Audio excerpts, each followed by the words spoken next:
come again, sir? Tulad po sa sinabi ng ating Pangulo ay nung nagpirmahan na sa impeachment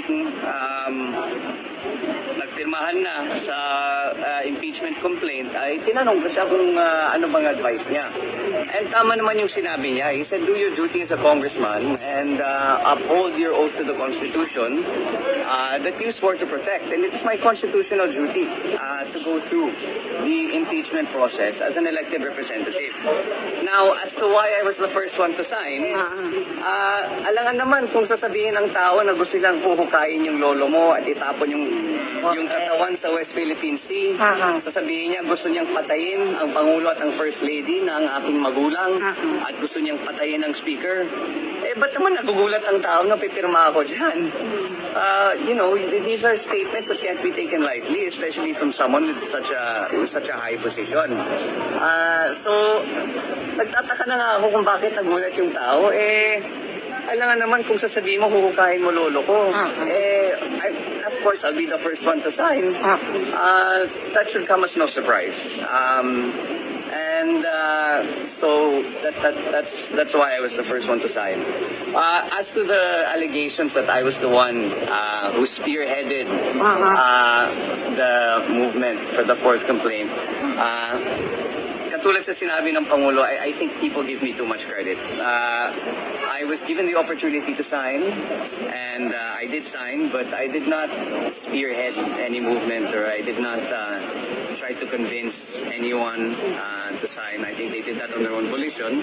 I did ask what their opinions were, and if they were going to sign or not, but that's about as far as that's about as far to the extent as to my involvement in collecting the signatures.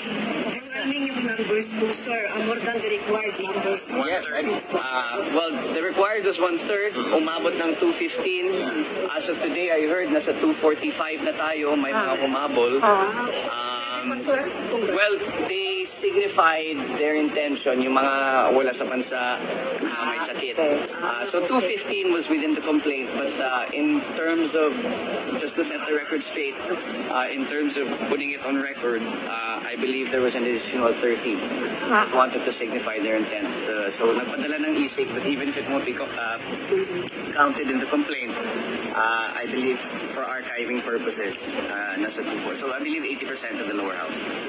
Sa press conference ni VP Sara kanina, sabi niya, wala daw siyang sinasabing assassination threat against your response. Ano masasabi ko? I think we know the truth to that, so let's just leave it at that. Is it true na may involved na money, kaya marami pong pumirma? Ano po?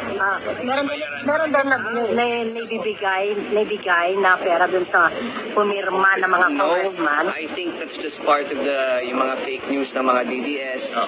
Parte po yan ng smear campaign nila to discredit the movement. You can't blame them Alam naman natin kung sino ang amo nila. But no, there was nothing offered in exchange for the signatures. I was there in the room. Pinag-uusapan talaga ang articles of impeachment. And then people were given the choice to sign or not. But whether there was any exchange or any monetary offer, sinasabi nila may AKAP or AKX na kapalit. Walang ganun. Walang ganun na ibinigay. Yung sinabi sir, parang medyo reluctant sa complaint as of today. I'm sorry? Medyo hindi nila binibigyan pansin yung impeachment. Well, that's their choice. Kung binabaliwala nila ang opinion ng 245 ng mambabatas at ang mga iba't ibang grupo na sa tingin nila kailangan may impeach ang VP, that's their choice. If they don't want to give it importance, then let them not give it importance. But given the numbers, to us, it's important. How about in the Senate, sir? June na nila itatackle?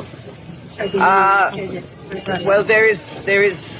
I believe you heard the statement of the SP that said the impeachment court cannot proceed until there is session. There are other lawyers who say that because the impeachment court is independent of the legislative body, it can proceed as soon as possible. There are differing opinions to that. Pero I don't want to comment on the Senate because, interparliamentary courtesy. So I think we'll have to wait for the actions of the upper chamber, the upper house, to see what their plans are. But at least naman kami sa House of Representatives ay tapos na kami sa aming trabaho.